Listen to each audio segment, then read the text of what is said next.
Terrific. Hey, Italo, thank you so much for coming today. I agree. I think this is going to be one of the real highlights, hopefully of the event.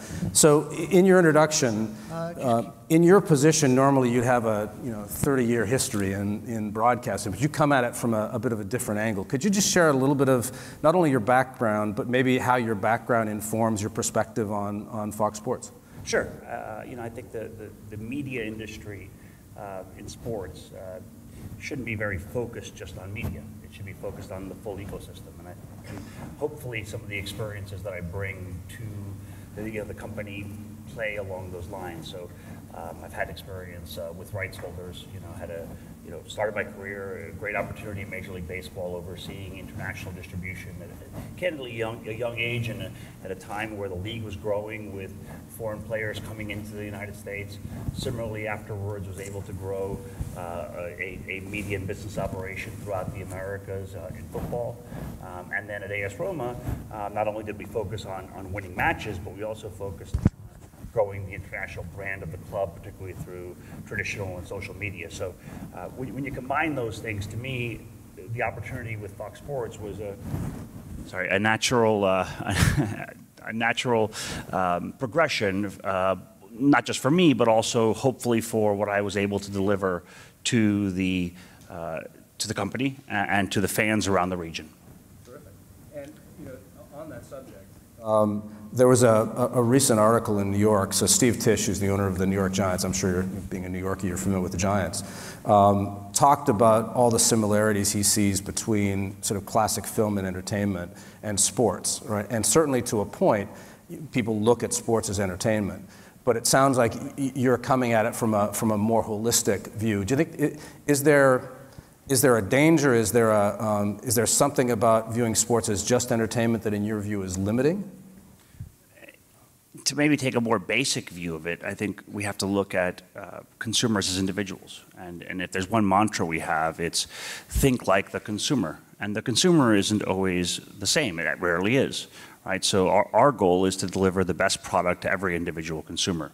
And that might be in a broad way, right? We have, thankfully, the resources and the skills and the tradition to be able to deliver top-flight international programming to consumers all around the region that a lot of people are interested in, whether it's Formula One or Grand Slam tennis or elite golf or fighting.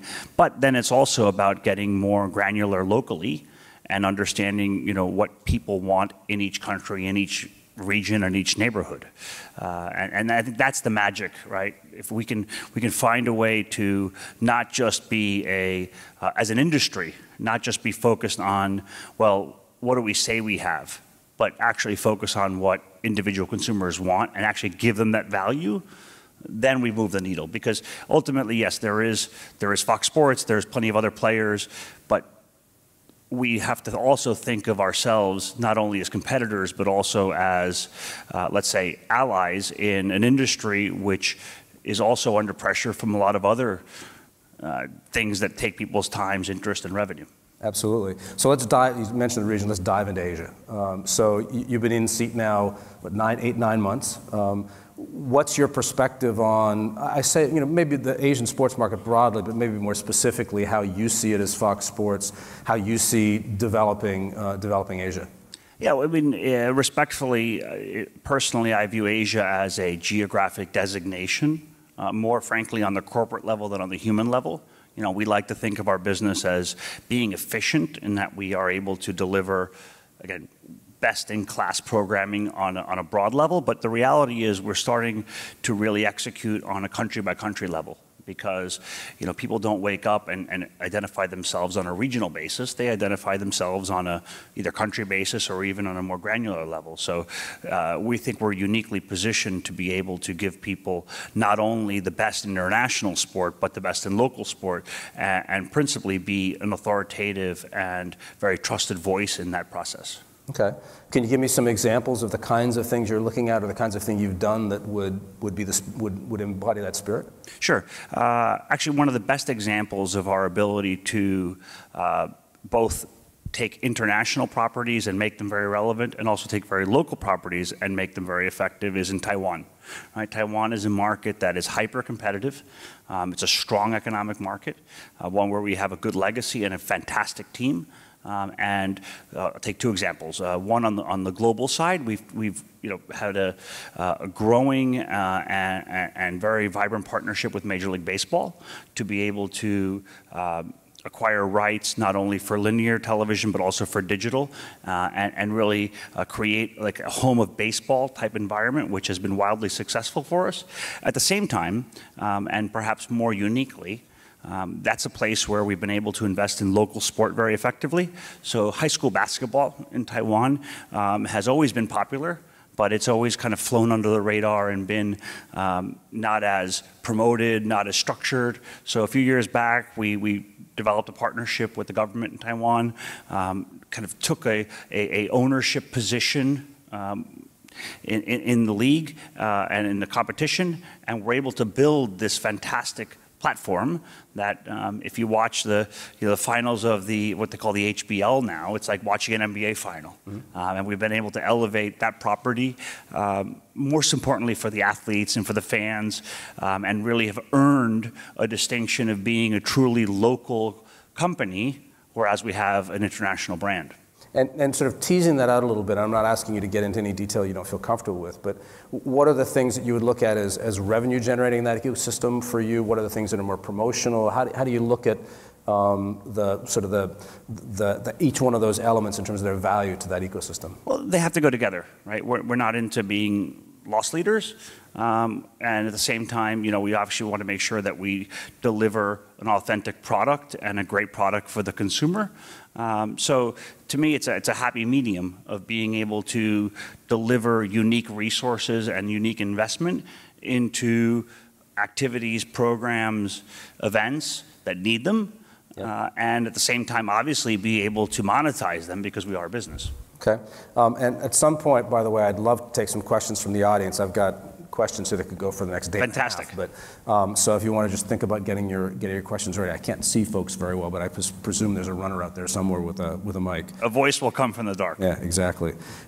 So one of the things clearly that's under a lot of pressure and transforming in your business is just the whole advertising space broadly. That's got to be something that's top of mind for you. Can you share with us your perspective on advertising the ecosystem, where you think it's going maybe broadly, and maybe some of your specific intentions in that space? Yeah, it's a really unique time, I think, in the advertising space, and to a certain extent a challenging one. In many ways, it's become somewhat commoditized, particularly with the explosion of digital advertising and all the different sources for theoretically exposure that brands can have.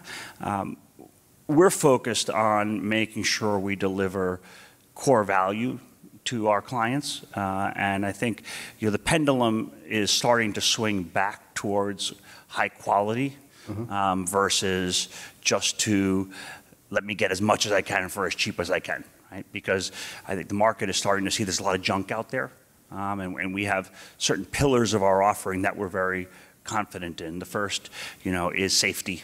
In this environment, brands want to know where they're going to be. Right? And with Fox Sports, we can tell them with 1,000% certainty they're going to be in a safe, positive place. The second is trust.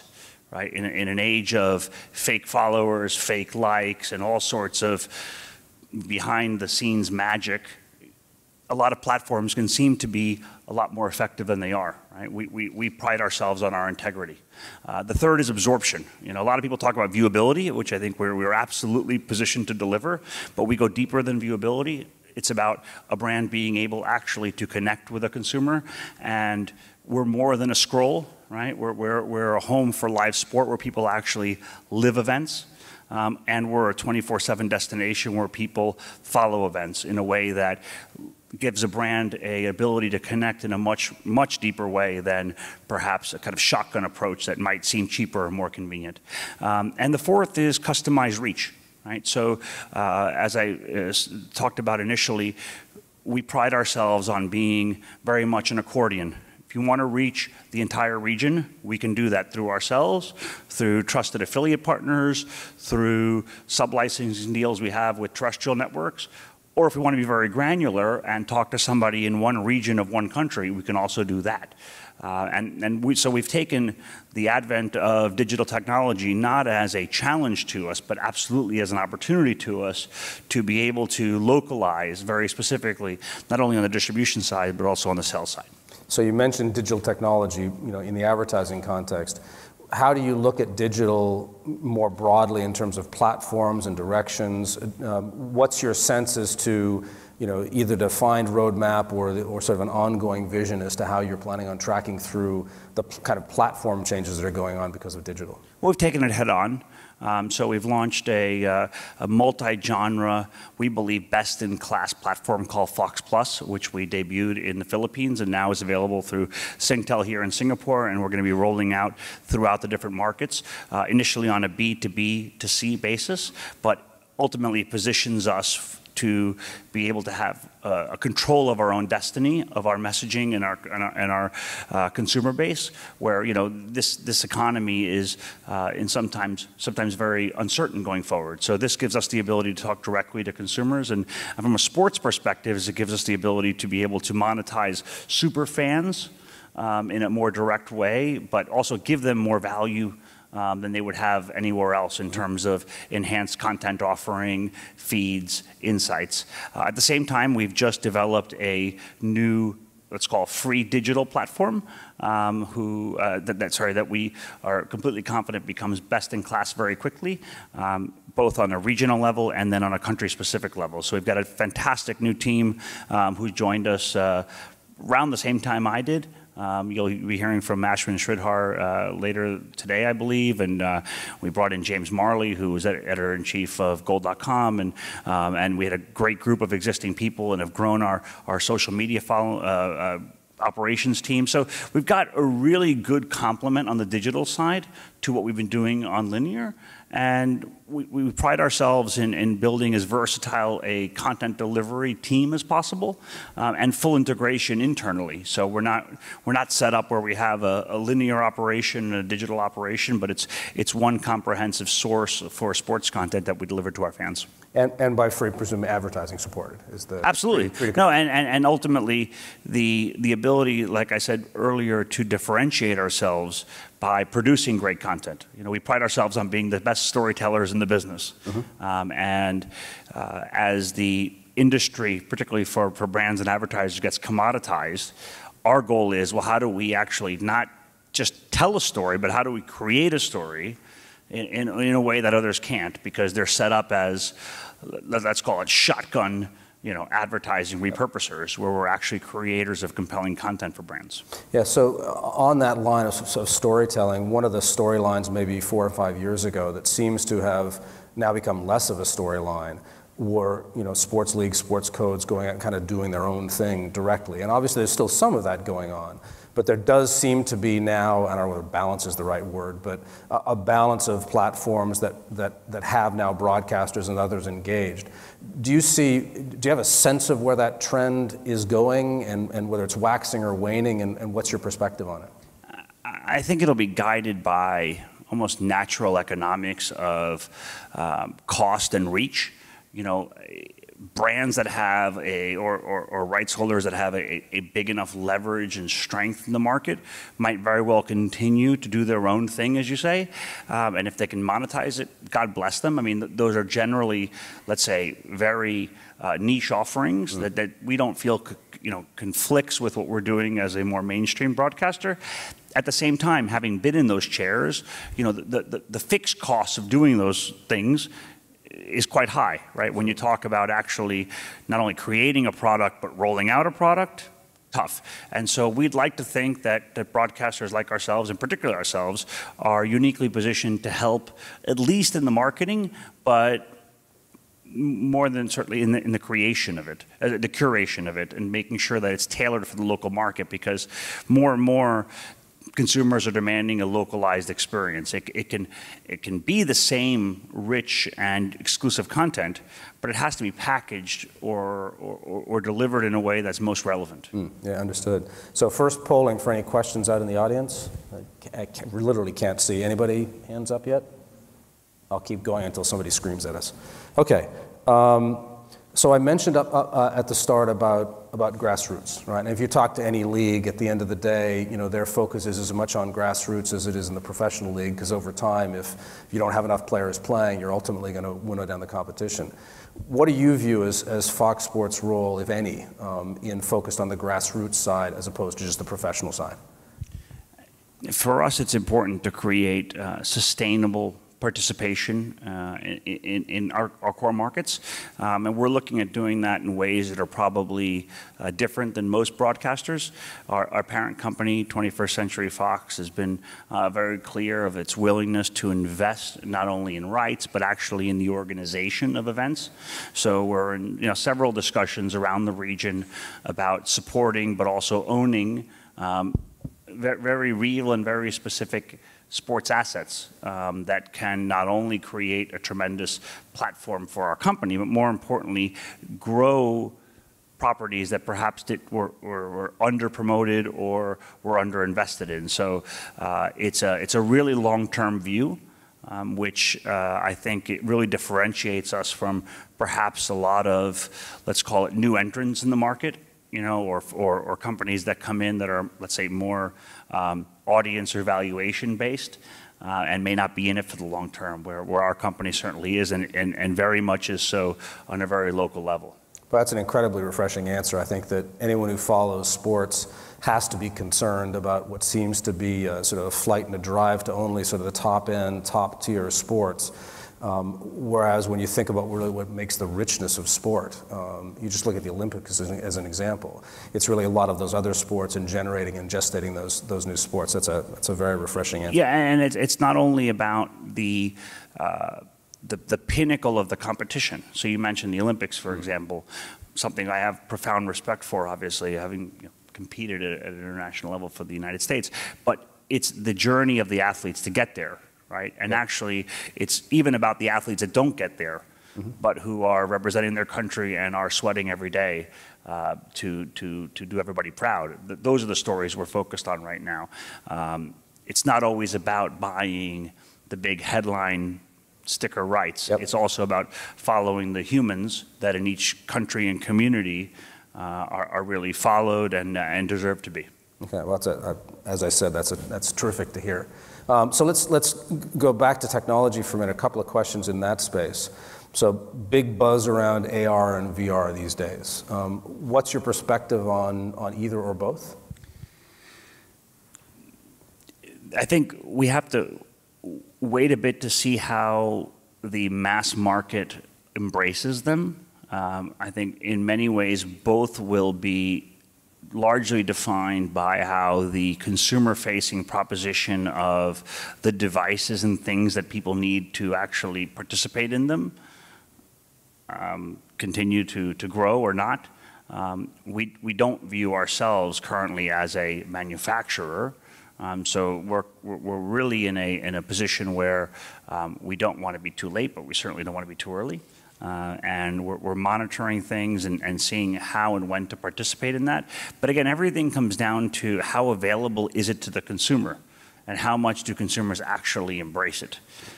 So in the case of those two technologies, a lot will depend on how the marketplace plays out. And then it's up to us to figure out where do we sit in that ecosystem to make sure that we're delivering the best content to the people who can actually use it, versus trying to, create a headline by saying, okay, we're the leader in X or we're the leader in Y. We're not into gimmicks. We're into things that people actually can enjoy and making sure we deliver content in the best way possible to them. Okay, so fast follower maybe is the best way to look at your perspective on those? No, it's actually it's constant analysis, constant discussions. We're talking to all of the people who are most relevant in driving that industry. I by no means want to be dismissive of it, but it's a situation where the dissemination of the technology will largely guide where, let's call it, content providers like us play in that space. Yeah, fair enough. Esports? Esports, explosive growth, probably one of the most exciting, but one of the most, let's say, cryptic or mysterious phenomenons, and I say that respectfully and very admirably, and we're very much looking at, again, what the best place to play in that space is. Right? It's grown very quickly. It's grown out of a fantastically authentic and passionate participant base that has grown into an audience base. The industry itself, I think, is still finding itself within its explosive growth in terms of who controls rights, who controls athletes, who controls competitions, how they're produced, how they're delivered, who's willing to play who wants to play something, who wants to watch something. We weren't an early entrant in it in Asia, admittedly. We're very much on the cusp of it in terms of having conversations with all of the different relevant players in it. It'll be interesting to look at it from a longer term horizon, because everybody looks at esports as what it is today. We're kind of looking at esports and saying, okay, what's it going to be like in 10 years? Right? Every industry faces competition. Every industry has evolution. Are the same companies that produce the big games going to be those companies? Are the same games going to be the games? Are the same players going to be the players? Is something that is, or a game that succeeded because of its playability, or is that going to get adjusted because something else has better viewability? Because very different between being a participant and being a spectator, right? And so these are all natural evolutions that I think that industry will face. And we're looking at them every day, and we have the willingness and the resources to absolutely participate in a very substantial way. And we do participate on a day-to-day basis by airing the programming, but we're looking at something much deeper. All right, so big in the long term, intriguing to figure out where entry points are going to be. Absolutely. Yeah. Talk to me, let's go back to sort of more core broadcast from it. Talk to me about your view of sort of the state of production, the state of live events, where you see that evolving to. Yeah, quite a bit of importance has been placed on live programming, and that's, I think, very justified. We embrace that because it's the last bastion of authenticity in terms of content, right? It's the pillar of unscripted, right? And it's something that really very few people want to watch in catch-up form, right? You have to be there to do that. You're not a fan if you're watching catch-up. Right. I mean, unless you're really a fan and kind of either want to watch a win or suffer through a little loss. As a fan, I enjoy watching on catch-up the teams I don't like lose, but that's about as far as it goes. Yeah, I mean, in a place like, in a region like Asia, it might have actually a little more importance given the time difference. But the reality is, even if you were to wake up in the morning and say, I'm not going to try to know the score until I watch the game, it's virtually impossible. But in any case, back to your question on production, you're delivering a high-quality experience is absolutely paramount. And we thankfully have, for our international sport, terrific partners that produce world-class feeds, and most importantly, the affiliates that deliver those and the manufacturers that produce the viewing devices have done so well that it's really created competition for being in the stadium, right, in terms of the experience you get for these events. So for us, that's a fantastic thing. The goal for us now is how do we create compelling production, a production output experience for local sports, right? Which may be more difficult, maybe more costly. Maybe there's not a kind of a natural economic return to every single match you produce.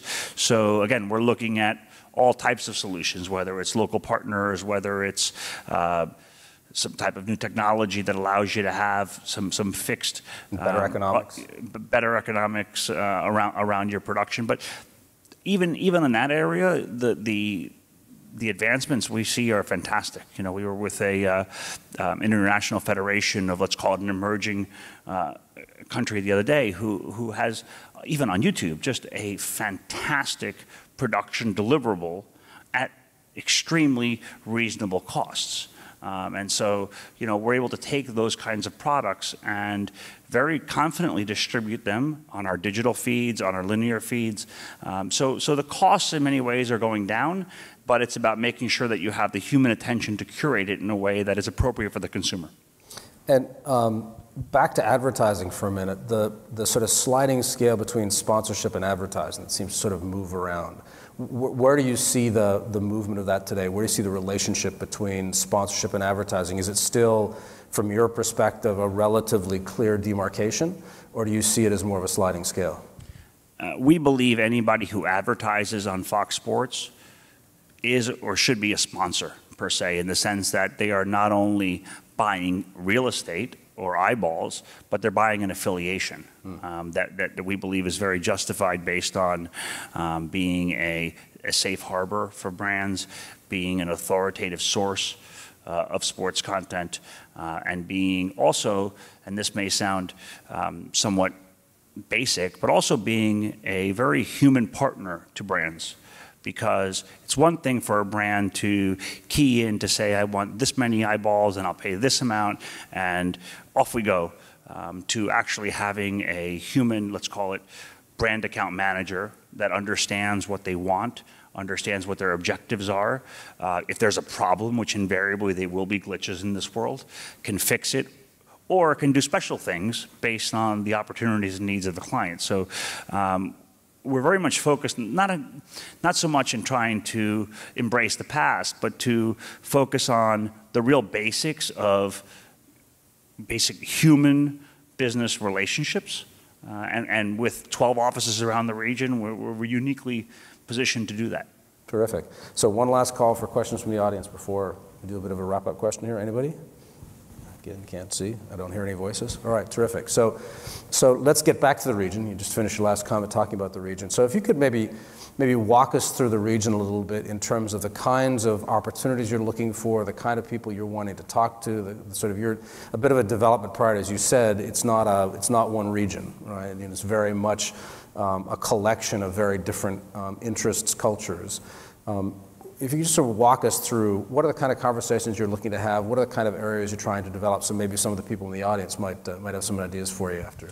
Sure. To me personally, the most exciting space is local sport, right? It's the events, the leagues that have a following, a real following day to day, but perhaps don't have to date the same resources they should, the same production, the same visibility, the same marketing polish they should, but are run well and have a real base affinity. Those are the things that we're out there every day looking for, and we've got several conversations, that are very very mature in terms of their development, and the most exciting for us. Obviously, we're also looking to grow in the digital space, and so we don't believe that Fox Sports should be by any means a destination that's limited to its own institutional outlets. At the same time, we're very much about building a, let's call it a syndication network of providers for our curated content. And we have a number of great partners now, but we're continually adding to those on a very local level, because there is no sense in us trying to reinvent the wheel that is already being for businesses that are already actually executing these things on a day-to-day basis and have audiences. So another great area of partnership for us. Are there any particular countries that you're most focused on today in developing, or are you really taking a very sort of pan-regional view? I know it's a favoritist question. Well, it's not a pan-regional view. It's a very country-specific view. But the reality is that we're focused on just about every country. We're growing in China, a place that obviously, we have some natural processes that we have to go through, don't exist other places, but we have great resources in Taiwan and Hong Kong that are doing that. We have a great core business in Southeast Asia, but again, I hate to talk about it even as a sub-region. In each of those countries, we're having conversations with our local affiliates who are really strong on the growth of Fox Plus, on the growth of local sport, really on a country-by-country basis. And then you have big economies like Japan and Korea, where we have businesses, but let's say they haven't been as focused on from a purely sports standpoint, and we're working on finding kind of the next step in those markets as well. So it's a lot of work, but it's a lot of fun. Absolutely. Look, this has been terrific. You've been terrifically open in your comments, and thank you for that. I hope everyone's enjoyed this as much as I have. Thank you for your time today. Thank you. Thank you, everybody. Cheers.